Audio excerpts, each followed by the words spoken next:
Hello friends, welcome to math classes.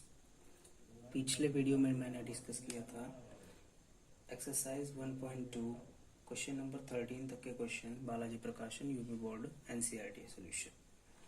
आज हम discuss करेंगे 14 क्वेश्चन। देखते हैं इसमें प्रश्न में क्या कह रहा है। वह निम्नतम संख्या ज्ञात कीजिए जिसको 35, 56 तथा 91 से विभाजित करने पर प्रत्येक स्थिति में शेषफल 7 आता है। तो इसको हल करने से पहले हम आपको यहाँ बताना चाहेंगे 35, 56 और 91 से विभाजित करने पर प्रत्येक स्थिति में शेषफल जो 7 आ रहा है, इसका मतलब है आप क्या करिएगा, इसमें पहले 35, 56 और 91 का एलसीएम निकाल लीजिए और उसमें जो आंसर आएगा उसमें 7 जोड़ दीजिएगा, हमारा उत्तर आ जाएगा। तो आइए देखते हैं इसका हल। सबसे पहले आपको क्या करना पड़ेगा, 35, 56 तथा 91 का एलसीएम लेने पर भाग विधि से इसको हल करते हैं। 35, 56, 91 यह 2 से विभाजित हो जाएगी, इस वजह से इसको हम 2 से विभाजित करेंगे।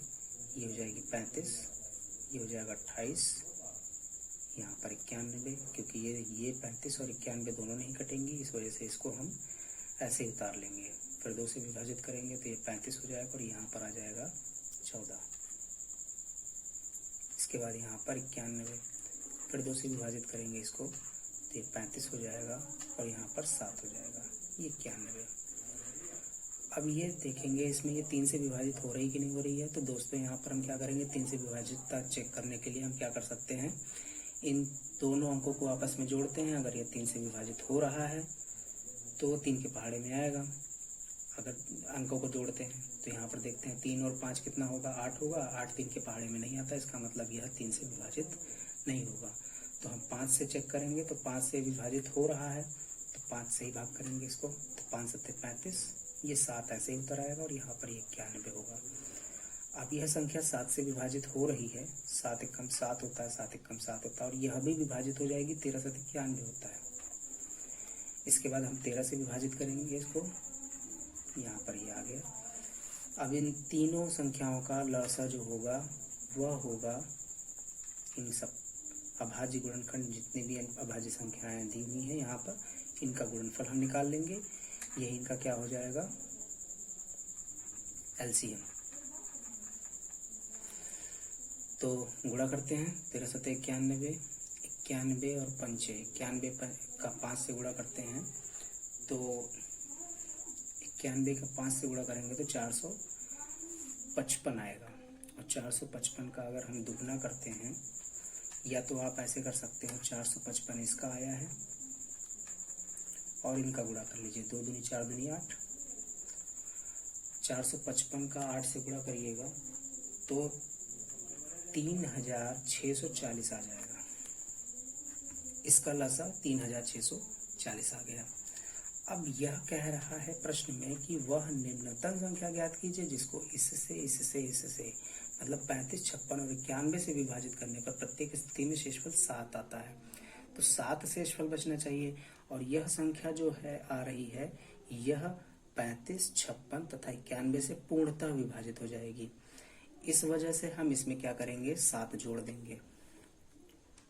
तो अभीष्ट संख्या हम लिख देंगे, अभीष्ट संख्या वह क्या होगी, 3640, 3640 में हम 7 जोड़ेंगे तो हमारे पास जो आंसर आएगा वो 3647, यह इसका उत्तर होगा। प्रश्न संख्या 15 है, वह निम्नतम संख्या ज्ञात कीजिए जिसको 28 तथा 32 से विभाजित करने पर शेषफल 8 व 12 प्राप्त होते हैं। क्रमशः 8 व 12 प्राप्त होते हैं। इसका मतलब वह कोई निम्नतम संख्या होगी जिसको हम 28 से जब भाग करते हैं तो 8 हमारे पास बचता है और 32 से भाग करते हैं तो हमारे पास 12 शेषफल के रूप में प्राप्त होता है। तो आइए देखते हैं इसका हल क्या होगा। सबसे पहले आपको इन निम्नतम संख्या ज्ञात करने से पहले आपको 28 में से आपको 8 और 32 में से 12 घटा देना होगा। तो यहाँ पर हम लिखेंगे 28 तथा 32 में क्रमशः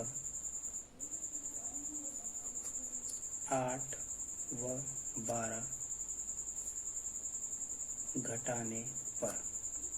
तो 28 में अगर हम 8 घटाते हैं तो 20 प्राप्त होता है और 32 में भी 12 घटाते हैं तो हमें 20 ही प्राप्त होता है। इसका मतलब यहाँ पर हम जब घटा रहे हैं 28 में यहाँ पर 8 तो 20 प्राप्त हो रहा है, 32 में 12 तो 20 प्राप्त हो रहा है। अब हमको यहाँ पर ये करना है कि 28 तथा 32 का जो लसा आएगा, जो एलसीएम आएगा, उसमें से इन दोनों का अंतर जो निकाला हमने 20 जो कि बराबर आ रहा है, वही संख्या हमको क्या करनी है, उनके लसा में से घटा देनी है। तो वह संख्या हमें प्राप्त हो जाएगी, वह निम्नतम संख्या होगी। तो आइए देखते हैं 28 तथा 32 का हम क्या करेंगे, लसा लेंगे। तो 28 तथा 32 का लसा लेने पर 28 और 32 का जब लसा लेंगे तो यह भी 2 से कट जाएगा, ये 16 बार जाएगा।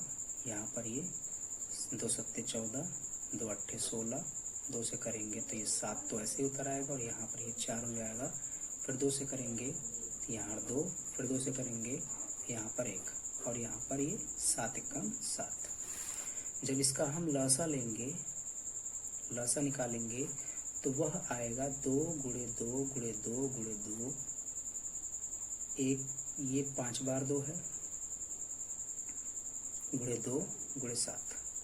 अब इसका हम लसा निकालेंगे तो 7 दूना 14, 14 दूना 28, 28 दूना 56, 56 दूना 112 और 112 दूना हो जाएगा 224।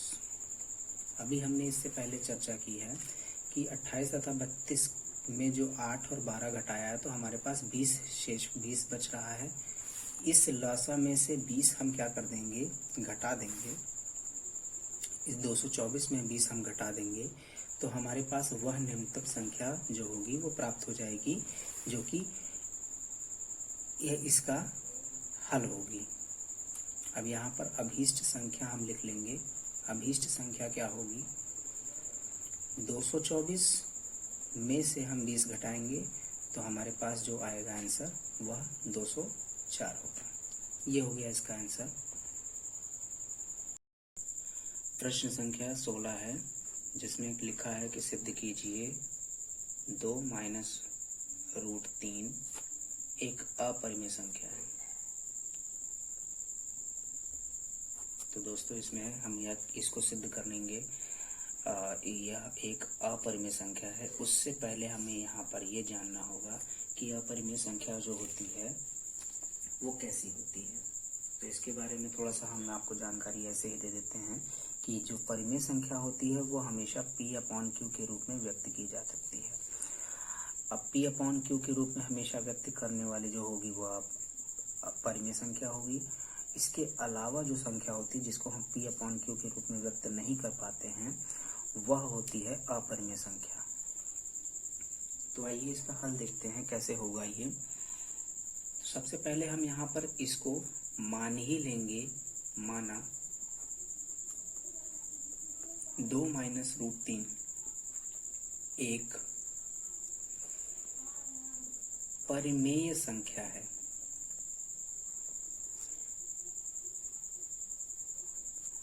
अतः 2 माइनस रूट 3 को जब हमने परिमेय संख्या माना तो वह किस प्रकार लिखी जा सकती है। 2 माइनस रूट 3 को हम क्या लिख सकते हैं, P/Q के रूप में ऐसे लिखा जा सकता है। अब इसके बाद इसको जब हम इसका 2 को पक्षांतर करेंगे तो यहाँ पे माइनस रूट 3 बचेगा और ये हो जाएगा P/Q -2। अब यहाँ पर हम इसको और सॉल्व करेंगे, माइनस से गुणा करेंगे तो ये हो जाएगा 2 माइनस P/Q। अब हम यहाँ पर ये लिखेंगे कि √3 जो है, जो करनी में 3 है, वह एक परिमेय संख्या है।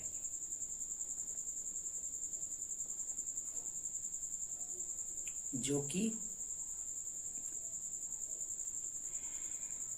कि विरोधाभास है।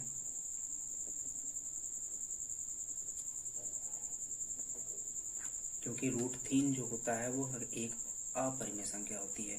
तो यहाँ पर हमने देखा कि 2 माइनस √3 को यहाँ परिमेय संख्या माना है और उसके बेसिस पे यहाँ पर हमने P/Q के रूप में लिखा। जब उसको हम पक्षांतर करके यहाँ पर 2 को उधर लेकर के गए, √3 हमारे यहाँ पे अकेला छूट गया, तो उसके अनुसार यहाँ पे कह सकते हैं कि यह परिमेय संख्या है तो यह भी परिमेय संख्या होगी। अब हम ये कह सकते हैं कि जब यह अपरिमेय संख्या है तो बाकी बची हुई क्या चीज होगी, वो भी अपरिमेय संख्या होगी। तो हम क्या लिख सकते हैं, √3 एक अपरिमेय संख्या है, अतः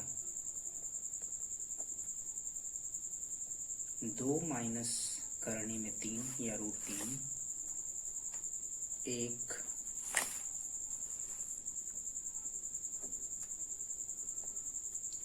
अपरिमेय संख्या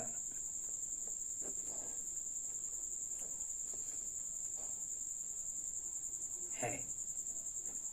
यही सिद्ध करना था। प्रश्न संख्या 17 है, जिसमें पिछले प्रश्न की ही भांति कहा गया है कि सिद्ध कीजिए कि करनी में 5 प्लस करनी में 3 एक अपरिमेय संख्या है। इसको हम ऐसे भी कह सकते हैं कि √5 जो है वो एक प्रकार से क्या है, एक अपरिमेय संख्या है, और √3 भी एक अपरिमेय संख्या है, और अपरिमेय संख्या और अपरिमेय संख्याओं का योगफल जो होता है वह एक अपरिमेय संख्या ही होगी। इसको ऐसे भी कर सकते हैं और दूसरा हल हम जो करके बता रहे हैं वैसे भी कर सकते हैं। तो हम यहाँ पे लिखेंगे, माना √5 प्लस √3 एक परिमेय संख्या है। तो परिमेय संख्या जब होगी, अतः उसको हम क्या लिख सकते हैं, परिमेय संख्या के रूप में लिख सकते हैं। जब परिमेय संख्या हमने उसको मान लिया, क्या होगा। अब इसके बाद हम क्या कर सकते हैं, √5 को यहीं रहने देते हैं, बाकी P/Q माइनस 3 रूट में, यहाँ पर हम इसको पक्षांतर करके लिख सकते हैं। इसके बाद हम यहाँ पर यह कर सकते हैं कि दोनों पक्षों का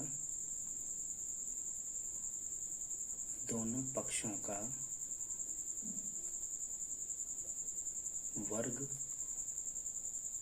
करने पर, तो दोनों पक्षों का वर्ग करेंगे तो √5 है, इसका वर्ग, और P/Q माइनस √3 इसका स्क्वायर। जब इसको ओपन करेंगे तो क्या हो जाएगा, ये 5 हो जाएगा, ये हो जाएगा P²/Q² प्लस में 3 माइनस में हो जाएगा 2P/Q √3। इसको इधर लेकर के आएंगे 3 को, तो यह हो जाएगा 2 बराबर P²/Q² माइनस 2P/Q √3। इसको भी आप सबको एक तरफ करके आपको √3 को केवल यहाँ पर छोड़ना है। तो हम यहाँ पर लिख सकते हैं 2 माइनस P²/Q² प्लस में, सबसे पहले आप इसको बराबर के चिन्ह के इधर ही रखे रहिए, माइनस में 2P/Q √3। अब इसमें आप क्या करिए, इस Q को उधर गुणे में और P को नीचे ला सकते हो।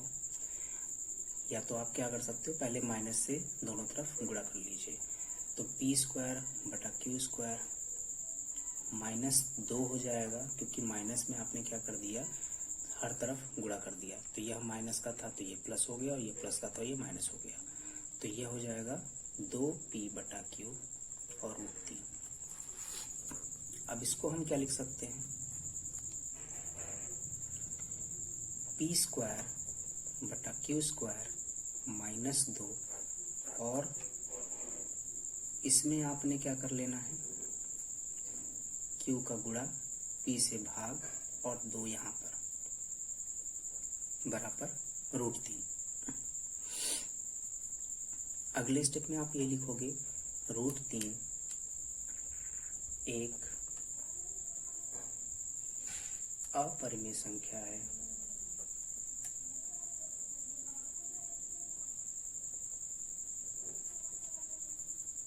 अतः Q बटे में 2p है, पी स्क्वायर क्यू स्क्वायर -2 भी एक अपरिमेय संख्या होगी।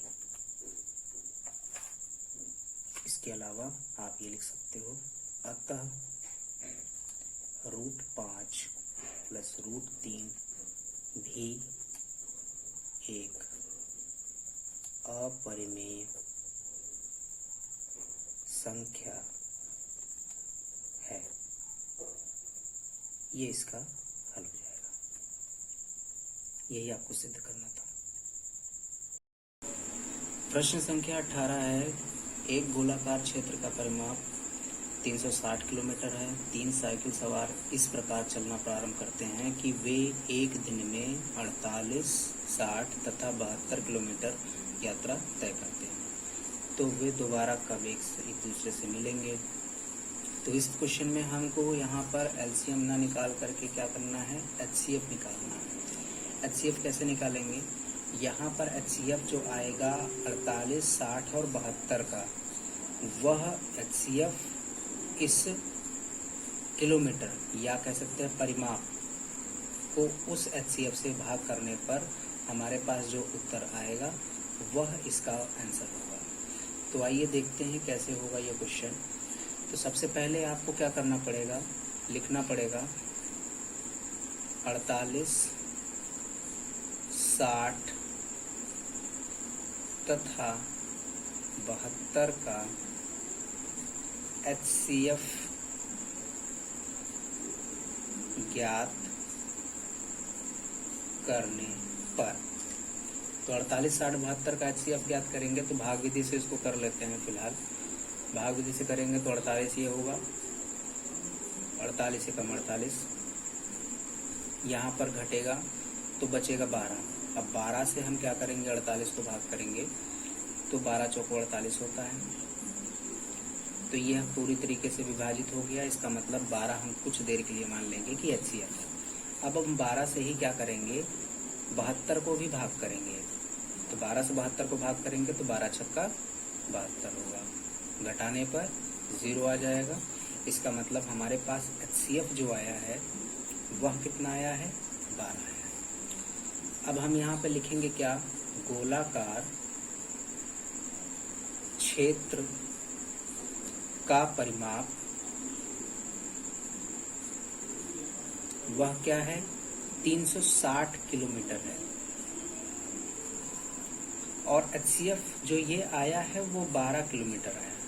तो अब यहाँ पर आप समझ सकते हो कि 12 किलोमीटर एचसीएफ इन तीनों का आया है। तो यहाँ पर आप ये कर सकते हो कि 12 किलोमीटर के बाद 12 किलोमीटर को 360 को 12 किलोमीटर से क्या कर दीजिएगा, भाग कर दीजिएगा, आंसर आ जाएगा। तो अब यहाँ पर आपको क्या करना है, वे दोबारा कब मिलेंगे, तो 3 साइकिल सवार मिलेंगे। कब मिलेंगे दोबारा, 360/12। इसको जब हम कट करेंगे तो यहाँ पर आ जाएगा 30 दिन। 30 दिन में वे दोबारा आपस में एक दूसरे को मिलेंगे। यह इसका आंसर होगा। इसको आप फिर से समझ लीजिए, गोलाकार क्षेत्र है तो गोलाकार क्षेत्र में हम यहाँ पर क्या कर सकते हैं, एक गोला बना सकते हैं। इस गोले का परिमाप जो है वह पूरा 360 किलोमीटर है।